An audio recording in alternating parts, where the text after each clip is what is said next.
Mga kababayan, isa sa pinakamabigat na pasanin po ng bawat pamilya ang mataas na bayarin sa kuryente. Marami ang nahihirapan, marami ang naapektuhan.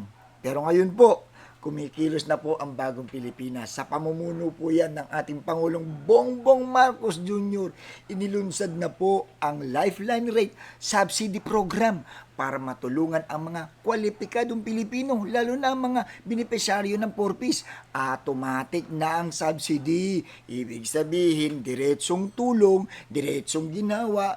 At hindi lang po yan mga kababayan, ito pang good news. Pinabilis po ang approval ng solar panels. Sa ilalim po yan ng net metering program para mas maraming Pilipino ang makatipid at magkaroon na po ng murang kuryente.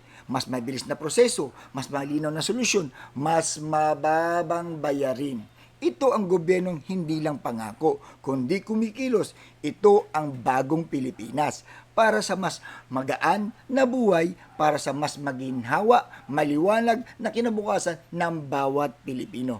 Ito ngayon ang tanong mga kababayan, asan na yung nagyayabang nung kampanya na 2K? Sabi ni Senator Marcoleta na napagbaba ng bayarin. Pag na below 2K daw ang bill, mailibre na. O nasaan na?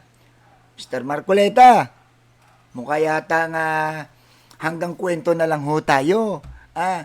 Mukha yata nga wala na ho yata tayong paramdam about dyan na. Naunahan na kayo ng Pangulo. Real talk lang, walang pikunan.